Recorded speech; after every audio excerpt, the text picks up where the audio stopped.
Hi, it's Mary Beth Shaw from StencilGirl Products, and it's time for the June 2023 wrap up of my daily practice, my daily creative practice journal. You know, I feel like I should fess up. I don't work on this thing daily. I'd like to say that I do. It's been my intent to work on it daily, and many months I do pages here and there throughout the month. But then on other months when I get busy, I just slam it all out. I do it all at the same time, and then I feel kind of guilty because I feel like I've sort of been misrepresenting, what I've been doing. But then I feel kind of not guilty because, you know what, I am doing this on a monthly basis, and that pleases me because it's hard. It's hard to commit to do something for a whole year, right? I mean, how hard is that? So I guess what I'm telling you is just try it. You don't, whatever you do will be the best you can do based on your own set of circumstances. That's all we can hope to do, right? Is be the best that we can be at any given task. And so I just felt like I owed you a confession, that's all. But I'm going to turn the camera around and then we'll take a look at what I've done this month, and I'll talk you through it and talk about some of these techniques. All right, and here it is, June 2023. Instead of stenciling the letters on the front, I used stickers this month, and that was fun.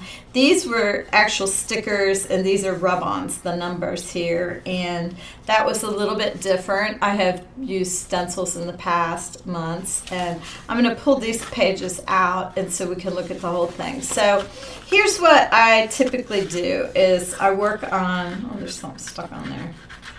Okay, this is the part that I had done like prior to this month. I had done this outside cover for every month of the year. And that's why they're all kind of in a cohesive palette so that the whole year looks somewhat cohesive. So when I start then, I typically will start with this whole expanded section. And I like to do it all at once. And what I did here was I took some interesting collage papers that, you know how you save papers and then you just don't want to use them. These backgrounds, this green here was like from it's vintage paper for like old dollhouses. Like if you were making a dollhouse, you could wallpaper the rooms of it. And I had been hoarding this forever, and I just decided, you know what, I need to just use it. And as I look at this little vignette, especially like if you ignore these two pages, this vignette in the center, it just looks like a fall day, which is kind of interesting because it's, of course, not a fall day here. We're moving into summer. But for me, I think that this spread was about my dad. I was thinking about my dad, and I found this image of this old car, and I don't know, it just kind of felt like my dad's spread, so that's what that's about. And then these two side pages are, these were some other papers I had saved, and this one, I found this little vocabulary card. This is moonlight, and I thought about the strawberry moon on June 3rd, which I don't know if you all saw that, but I really wanted to remember that in my journal, so I put that down. And then over here, I just used some decorative papers, and I was playing with the idea of, after I finished this entire 4 pages, I went back in and I added some grungy watercolor over top to give it a very different effect, because it just was too pristine, and I don't know, it just didn't look all integrated. So I added this watercolor and it kind of grunged it out, which I was really happy with. And then these 2 pages I worked side by side. And I started out with this stenciled background, which is unusual for me. I typically do not do an entire page of a stenciled background, much less in fluorescent pink.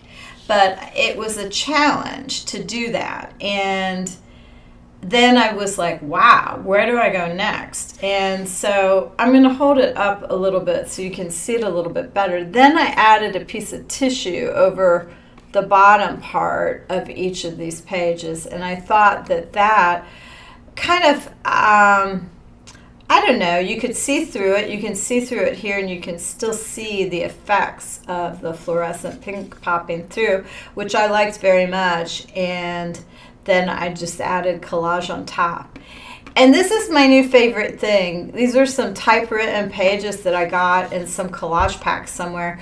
Remember how back in the day, if you're old enough, mimeographs, right? And they were like that purple typewriter. I just love that. And it's super sheer, almost like an onion skin paper. And oh my gosh, it's my favorite thing. You'll see it a few times on here. I really liked it a lot. All right, the next page is another spread where I used the same stencil, only I used it in a bright green here. And again, I was kind of like, oh my gosh, what have I done? But it turned out to be fun and challenging to make the page look cohesive with all of that pattern behind. And you'll notice what I did on both of these spreads, which I think is perhaps a lesson if you have a busy background, is don't do an entire busy spread on an entire busy background. Kind of keep it. Like on this, I did about half of the page, maybe 2/3 and half, and then a little bit more. And then I also, on this one, I added some linear components to kind of ground it. I think that is always so grounding. I did that over here underneath the car. I added like a piece of land for it to be sitting on, and then the downward lines. You know, this is one of the most interesting things for me looking at my journals in this way is I realize the things that I repeat in my work, and I know why I do it now. And you may find that interesting to start looking at in your own work. So these lines, I just got to tell you, you know those spray paints of Dina Wakley's, the gloss, the Ranger gloss spray?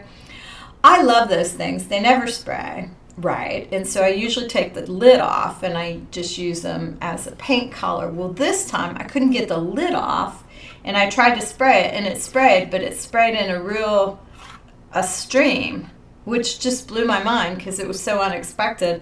So then I started to draw with it, and that was so fun. I just loved the way that turned out. It was so cool. And then the inside, I did some actual journaling in here, and I did it right on the page. I didn't collage and then put it in later. It's literally right on that journal page, and so that's very meaningful for me there to do a journal spread or actual journal work writing. And on this one I did the same thing.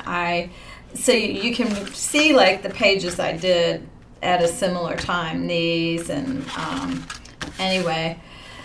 And I also got out some of my Caran d'Ache crayons, and I was enjoying adding color into my compositions with these crayons. I think that's something I don't often remember to do, is to pick up the crayons, and that was a fun thing to do, really fun. And then this was my favorite spread of the whole journal. I just loved how it came out, honestly. I kind of wish it was a painting. Here's a little bit more of that Dina spray that went straight, and then here it's splotched over here. And some of that typewriter stuff in the background. And then this says, "In the divine sky." And I don't know, there's just a lot going on this page. It's real personal to me, and things that happened. I did a little bit of sanding like I frequently do. And some of the tissue came off, but then I really liked the shapes it created over here. And then I added some of that grungy watercolor, and I stenciled, and oh, I don't know, it was just one of those spreads that I was super happy with how it turned out. I don't know, I felt like it ended up with a lot of depth that really made me happy. So when you put these into the months folder, you just have a nice little bundle as usual, and I love it. I'm thrilled that I've made it through June. Now I got to keep on task with this, and talk to me if you're doing something of your own. I'd love to hear about it. I hope you're enjoying seeing my review of these every month, and maybe it's inspiring you to do more in your own journal. Thank you so much for watching.